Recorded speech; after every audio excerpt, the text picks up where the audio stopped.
Спасибо большое. Вы уже говорили о женевских дискуссиях. Абхазии предстоит еще один раунд женевских дискуссий на фоне заявлений бывшего госминистра Грузии. Он сказал, что в военное время, во время грузино-абхазской войны, они не могли обменивать пленных, потому что абхазов они расстреливали.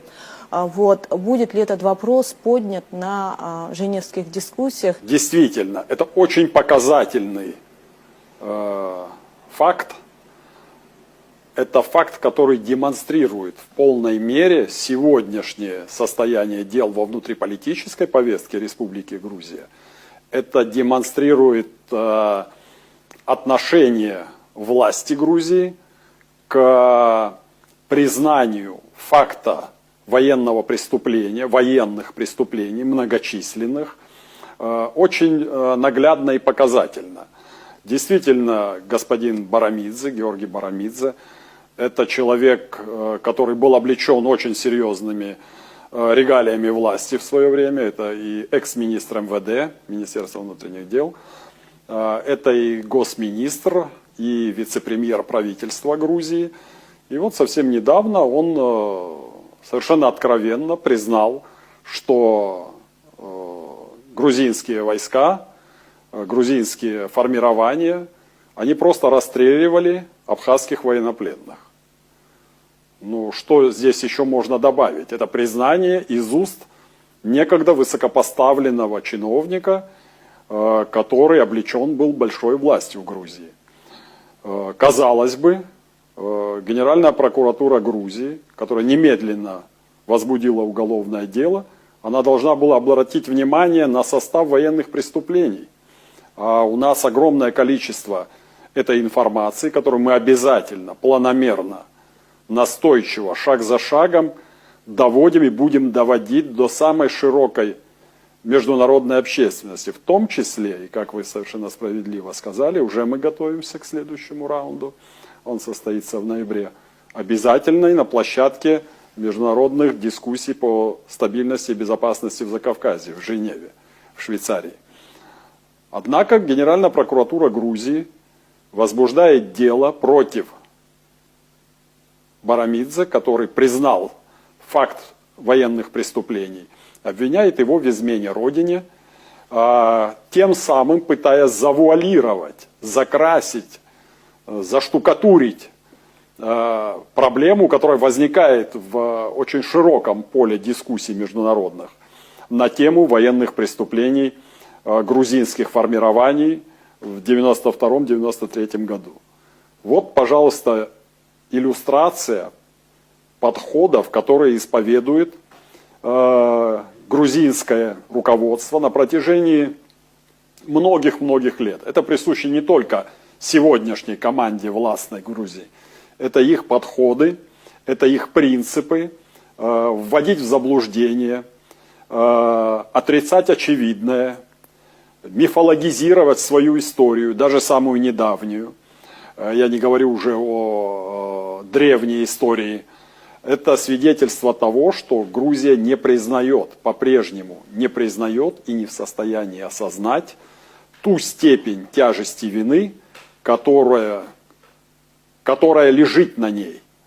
Мы обязательно поднимем эти вопросы в рамках очередного раунда международных дискуссий, поскольку имеем просто неопровержимые доказательства из уст, казалось бы, совсем недавнего одного из руководителей Грузии, прозвучали подобные шокирующие признания. Хотелось бы призвать и международную общественность, и высокие европейские и мировые международные институты подробным образом изучать такую информацию. Ее даже не нужно где-то искать. Мы представляем эти факты им в большом объеме, достоверно, в ходе, в том числе, и нашего общего женевского формата.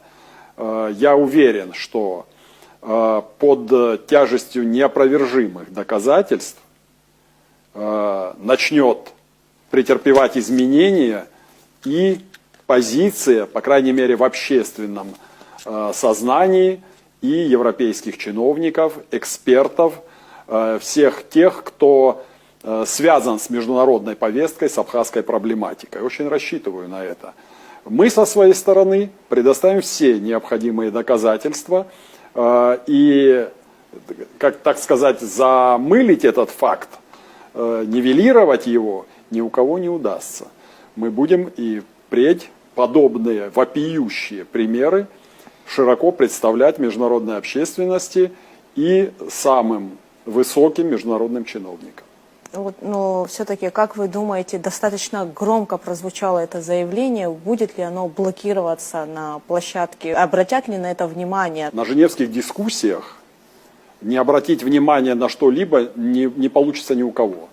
Каждое слово, даже обрывок фразы фиксируется, и это остается в документальном, значит, подтверждении вот всего этого формата женевских дискуссий. Почему мы так тщательно и относимся к подготовке к каждому раунду? Потому что это игра в долгую, и мы это понимаем. Мы знаем, что каждый аргумент, каждая реплика, каждый факт статистический, либо историко-правовой, юридический, он находит отражение и фиксируется. Он может, что называется, выстрелить, может приобрести свою значимость в самый неожиданный момент. Это зависит от того, как проистекают дискуссии, в какое русло они выливаются, какие аргументы находит та или иная сторона. Поэтому замолчать, завуалировать эти заявления, конечно, не получится. Мы не дадим никому этого сделать. Мы придадим этому широкое международное звучание. Как и другие факты, которые мы приводим в ходе женевских дискуссий. Я уже говорил, после окончания 67-го раунда последнего, что замечаю уже определенную усталость, в том числе и европейских чиновников, от этой очень непрофессиональной, не подкрепленной аргументами, очень эмоциональной позиции грузинской стороны, грузинской делегации. Мы исповедуем совершенно иные принципы.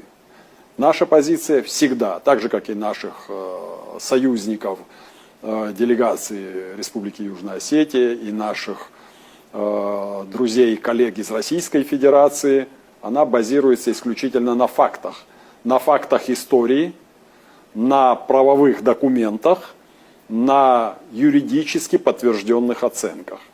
Надо просто осознать, что невозможно переписать историю задним числом.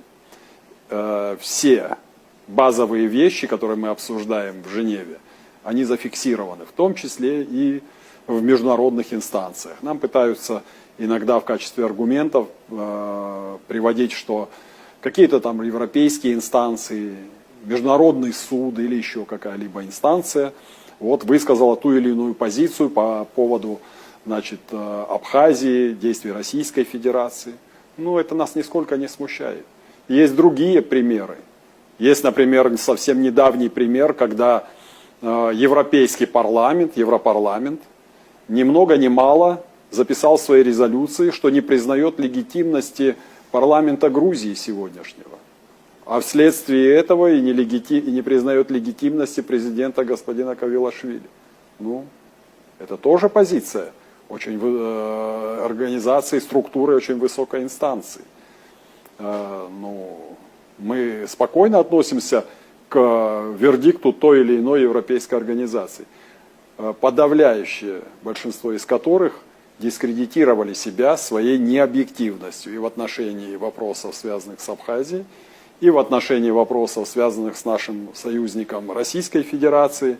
Поэтому мы продолжаем свою работу и выстраиваем ее только на основе фактов и документов.